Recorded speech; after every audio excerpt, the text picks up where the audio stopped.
നമസ്കാരം, സന്തോഷ് പണ്ഡിറ്റാണ്. ഇന്ന് ഞാൻ ഒരു പ്രധാനപ്പെട്ട വിഷയം നിങ്ങളുമായിട്ട് ഷെയർ ചെയ്യാനാണ് വന്നിരിക്കുന്നത്. അതായത് കഴിഞ്ഞ കുറച്ച് ദിവസങ്ങൾക്ക് മുമ്പ് ചില യൂട്യൂബ് ചാനലുകളിൽ ഞാനുമായി ബന്ധപ്പെട്ട ഒരു വാർത്ത വരികയുണ്ടായി. അതിൻ്റെ സത്യാവസ്ഥ എന്താണെന്നുള്ളത് നിങ്ങളെ അറിയിക്കാനാണ് ഞാൻ ഇന്ന് നിങ്ങളുടെ മുന്നിൽ വരുന്നത്.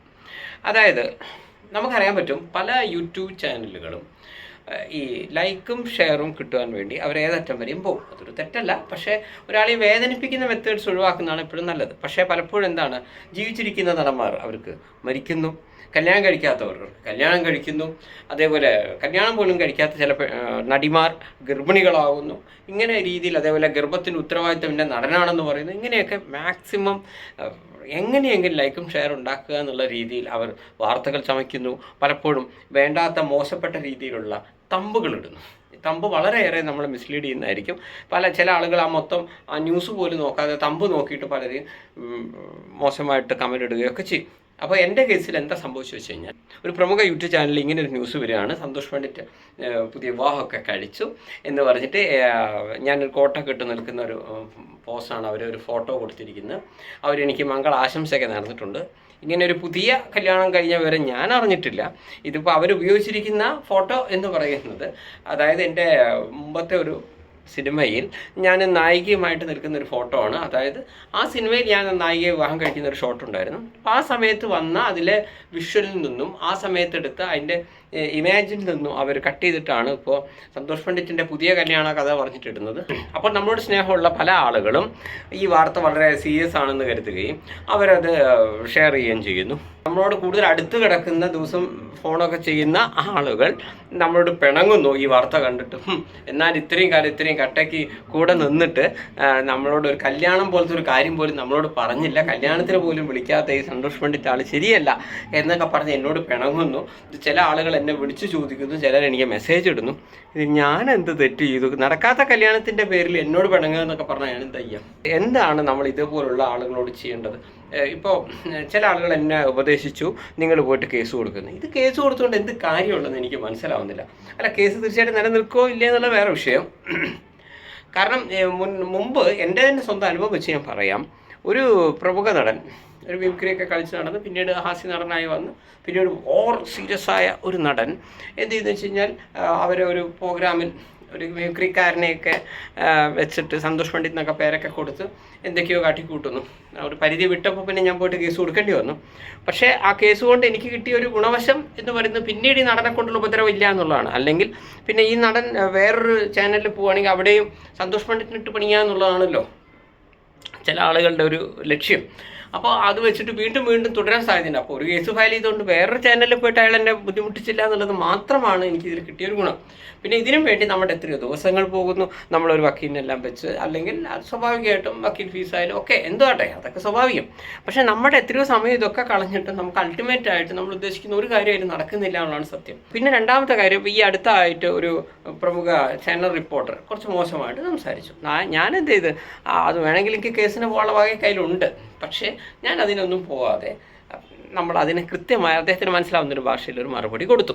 പല റിപ്പോർട്ടർമാർക്കും നമ്മളോടൊക്കെ ഉള്ള ഒരു അസൂയ എന്താണെന്ന് വെച്ച് കഴിഞ്ഞാൽ, നമ്മളിപ്പോൾ ഈ സന്തോഷ് പണ്ഡിറ്റ് ഷോ എന്ന് പറഞ്ഞ വിവിധ വിഷയങ്ങളിൽ നമ്മൾ ഇടയ്ക്കിടയ്ക്ക് നമ്മൾ ഈ ഷോ ചെയ്യുന്നുണ്ട്. അതിന് നല്ല ലക്ഷക്കണക്കിന് വ്യൂവേഴ്സും ഉണ്ട്. പക്ഷേ ഇവർ കുറേ ആളുകൾ നിരന്നിരുന്നിട്ട് വലിയ മഹാന്മാർ 40 കൊല്ലത്തെ എക്സ്പീരിയൻസ് ഉള്ളവർ ഭയങ്കര ഇൻ്റർനാഷണൽ കാര്യങ്ങളൊക്കെ പറയുന്നു, വളരെ മനസ്സിൽ പിടിച്ച് പല കാര്യങ്ങൾ പറയുന്നു, കഥാപ്രസംഗം നടത്തുന്നു. പക്ഷേ ഇതൊന്നും അധികം വലിയ വ്യൂവേഴ്സ് ഒന്നും ഇല്ല. നിങ്ങൾക്ക് നോക്കിയാൽ അറിയാം, 5000 10,000 വ്യൂവേഴ്സ് ഒക്കെ ഉള്ളൂ. പിന്നെ ടി വിയിലെ റേറ്റിംഗ് എന്ന് പറഞ്ഞാൽ അതിപ്പോൾ ഇവരല്ല വേറെ ആര് വന്നാലും ഉണ്ടാവും. ഇതൊക്കെയാണ് സംഭവം. പക്ഷേ അപ്പോൾ ഇവർക്ക് കിട്ടാത്ത ലൈക്കും ഷെയറും ഒക്കെ നമുക്ക് കിട്ടുമ്പോൾ ഇവർക്ക് നമ്മളോടൊരു അസൂയ തോന്നും. ഇതാണ് സംഭവം.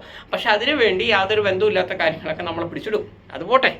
അപ്പം ഇതേ പോലുള്ള വാർത്തകൾ ഇനിയും പലരും പല രീതിയിലും ചമയ്ക്കും. നമുക്ക് പ്രധാനപ്പെട്ട ചാനലാണെങ്കിലൊക്കെ നമ്മൾ കേസിനെല്ലാം പോകുന്നൊരു കാര്യമുള്ളൂ.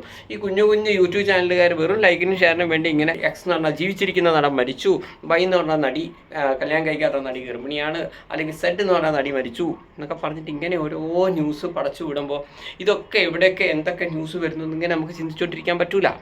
അതുകൊണ്ട് ഇതെല്ലാം ഷെയർ ചെയ്യുന്ന ആളുകളോട് എനിക്ക് പറയാനുള്ളത്, നിങ്ങൾ ഇപ്പോൾ എൻ്റെ കേസാണെങ്കിൽ എനിക്ക് സന്തോഷ് പണ്ഡിറ്റ് എന്ന് പറഞ്ഞിട്ട് ഒരു വെരിഫൈഡ് ആയിട്ടുള്ള ഒരു ഫേസ്ബുക്ക് ഉണ്ട്, ഇറ്റ്സ് മീ സന്തോഷ് പണ്ഡിറ്റ് എന്ന് പറഞ്ഞിട്ട് ഒരു ഇൻസ്റ്റാഗ്രാം ഉണ്ട്. നമ്മളുമായി ബന്ധപ്പെട്ട എന്തെങ്കിലുമൊക്കെ വിശേഷങ്ങൾ വരുമ്പോൾ നമ്മൾ ഇതിൽ കൃത്യമായി അപ്ഡേറ്റ് ചെയ്യാറുണ്ട്.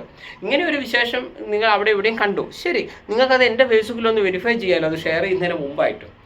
ഞാൻ പറയുന്നത്, ഒരു എക്സ് എന്ന നടൻ മരിച്ചു എന്ന് പറയുമ്പോൾ നിങ്ങൾക്ക് ആ നടനോടുള്ള സ്നേഹം കൊണ്ടോ വിഷമം കൊണ്ടൊക്കെ നിങ്ങൾ പെട്ടെന്ന് തന്നെ നിങ്ങൾ വീഡിയോ അല്ലെങ്കിൽ നിങ്ങളത് പോസ്റ്റ് ഷെയർ ചെയ്യുമ്പോൾ നിങ്ങൾക്ക് അതൊന്ന് പ്രധാനപ്പെട്ട ചാനലിലൊന്ന് വെറുതെ നോക്കിക്കൂടെ, ഇത് ശരിയാണോ, ഈ മനുഷ്യൻ മരിച്ചു എന്ന് പറഞ്ഞാൽ ശരിയാണോ, അങ്ങനെ നിങ്ങൾക്ക് നോക്കാമല്ലോ. ഇതുകൊണ്ട് നമുക്ക് ഒരുപാട് ബുദ്ധിമുട്ടുകൾ ഉണ്ടാകുന്നുണ്ട്. ഇത് ഇനി എന്നേക്കാൾ ബുദ്ധിമുട്ട് വരുന്ന വേറൊരാൾ ഈ കഥയിലുണ്ട്. അതായത് എൻ്റെ ഒരു നായികയും ഞാനും കൂടെ നിൽക്കുന്ന എൻ്റെ സിനിമയിലെ ഒരു സീനാണ് ഇവരിട്ടിരിക്കുന്നത്. ആ പെൺകുട്ടിയെ സംബന്ധിച്ചിടത്തോളം കുറേ വർഷം മുമ്പ് അഭിനയിച്ച സിനിമയാണിത്. അതിനുശേഷം ആ കുട്ടി കല്യാണമൊക്കെ കഴിച്ചിപ്പോൾ ഭംഗിയായിട്ട് ഭർത്താവായിട്ട് സമാധാനത്തിൽ ജീവിച്ചു പോകുന്നു. അപ്പോൾ ആ കുട്ടിക്ക് ഈ ഫോട്ടോ കാണുമ്പോൾ എങ്ങനെയായിരിക്കും ഫീൽ ചെയ്യുന്നത്, ആ കുട്ടിയുടെ ഭർത്താവിൻ്റെ അവസ്ഥ എന്താണ്? അപ്പോൾ എനിക്കാണെങ്കിൽ ഞാൻ എന്താണ് ചെയ്യേണ്ടത്? ഇനി വീണ്ടും ഈ ചാനലുകൾക്കെതിരെ കേസ് കൊടുക്കുന്നു, അപ്പോൾ അവർ പറയുന്നു അത് ഇതാണ് അത് ഇത് എന്നൊക്കെ പറഞ്ഞ് ഇതിങ്ങനെ വർഷങ്ങളോളം നീളും. ഇതിനൊക്കെ റിസൾട്ട് വരാൻ തന്നെ എത്ര സമയമെടുക്കും? അപ്പോഴേക്കും ഇവർ കൊടുത്തിരിക്കുന്ന ഈ ന്യൂസ് എത്ര പേർ ഷെയർ ചെയ്ത് പോയിട്ടുണ്ടാവും, അല്ല അതിൻ്റെ റിസൾട്ട് വരാൻ തന്നെ എത്ര സമയം എടുക്കും നിങ്ങളൊന്ന് ആലോചിച്ച് നോക്കുക. അപ്പോൾ എനിക്ക് ഇത്രയേ പറയാനുള്ളൂ. യൂട്യൂബ് ചാനലുകാരോടായാലും ആരോടായാലും, സന്തോഷ് പണ്ഡിറ്റിനെ സംബന്ധിച്ചിടത്തോളം 2011 ഞാൻ സിനിമയിൽ വന്നാണ്. ഇത്രയും വർഷത്തിനിടയിൽ എത്രയോ നമുക്ക് ലൈക്കും ഷെയറും കിട്ടിയിട്ടുണ്ട്. ചില ആളുകൾക്ക് സ്നേഹിച്ചിട്ടുണ്ട്, ചില ആൾക്കാർ എതിർത്തിട്ടുണ്ട്. പക്ഷേ എതിർക്കുന്നവരായാലും വിമർശകരായാലും ഒരിക്കലും സന്തോഷ് പണ്ഡിറ്റ് ഒരാളെ മാനസികമായി വേദനിപ്പിച്ചിട്ടില്ല, ഒരു ജാതിയെ മതത്തെ ഞാൻ വേദനിപ്പിച്ചിട്ടില്ല, ഒരു രാഷ്ട്രീയ പാർട്ടിയെ വേദനിപ്പിച്ചിട്ടില്ല, ലൈക്കും ഷെയറിനും വേണ്ടി എന്തും ചെയ്തിട്ടില്ല. ഞാൻ പുതുമയോടെ ഓരോ കാര്യങ്ങൾ ചെയ്യാണ്. നിങ്ങൾക്ക് ഇഷ്ടപ്പെടാതിരിക്കാൻ ഞാൻ ആരോടും നിർബന്ധിച്ച് കാണണമെന്ന് പറഞ്ഞിട്ടുമില്ല. To live and to let live എന്നാണ്. നമ്മൾ ജീവിക്കുകയും മറ്റുള്ളവർ ജീവിക്കാൻ അനുവദിക്കുകയും ചെയ്യാമെന്നാണ് ഞാൻ മനസ്സിലാക്കുന്നത്. ആ രീതിയെ നമ്മൾ ചെയ്തിട്ടുള്ളൂ. എൻ്റെ രീതി തന്നെ എല്ലാവരും ചെയ്യണമെന്ന് ഞാൻ പറയുന്നില്ല. പക്ഷേ ഒരാളെ വേദനിപ്പിക്കാത്ത രീതിയിൽ നിങ്ങൾ ലൈക്കും ഷെയറിനും വേണ്ടി ശ്രമിക്കണമെന്ന് ഞാൻ പറയും. അപ്പോൾ എല്ലാവർക്കും കാര്യങ്ങൾ മനസ്സിലായെന്ന് ഞാൻ വിചാരിക്കുന്നു. ഞാനിപ്പോഴും സിംഗിളാണ്. തീർച്ചയായിട്ടും ഒരു കുട്ടിയെ നോക്കുന്നുണ്ട്. നല്ലൊരു കുട്ടിയുണ്ടെങ്കിൽ കല്യാണം കഴിക്കണം എന്നൊക്കെ ആഗ്രഹമൊക്കെ ഉണ്ട്. അപ്പോൾ ഇനി ഒരു കുട്ടീനെ നോക്കി പോകുമ്പോൾ ആ കുട്ടീൻ്റെ വീട്ടുകാരെന്ത് വിചാരിക്കുന്നത് ഞാൻ ആലോചിക്കുന്നത്, ഇയാളെ കല്യാണമല്ലേ എന്നാൾ കഴിഞ്ഞ് ഞങ്ങൾ ഫോട്ടോ ഒക്കെ കണ്ടല്ലോ, ഏതോ ഒരു യൂട്യൂബ് ചാനൽ കണ്ടല്ലോ എന്നൊക്കെ പറയുന്നതുകൊണ്ടൊക്കെ എനിക്ക് ഒന്നേ പറയാനുള്ളൂ. സന്തോഷ് പണ്ഡിറ്റുമായി ബന്ധപ്പെട്ട എന്തെങ്കിലും പ്രധാനപ്പെട്ട അപ്ഡേറ്റ്സ് ഉണ്ടെങ്കിൽ എൻ്റെ ഫേസ്ബുക്കിൽ അല്ലെങ്കിൽ ഇൻസ്റ്റാഗ്രാമിൽ ഞാൻ കൃത്യമായിട്ട് അറിയിക്കുന്നതാണ്. അപ്പോൾ സപ്പോർട്ട് ചെയ്ത എല്ലാവരോടും നന്ദി പറയുന്നു. നമസ്കാരം.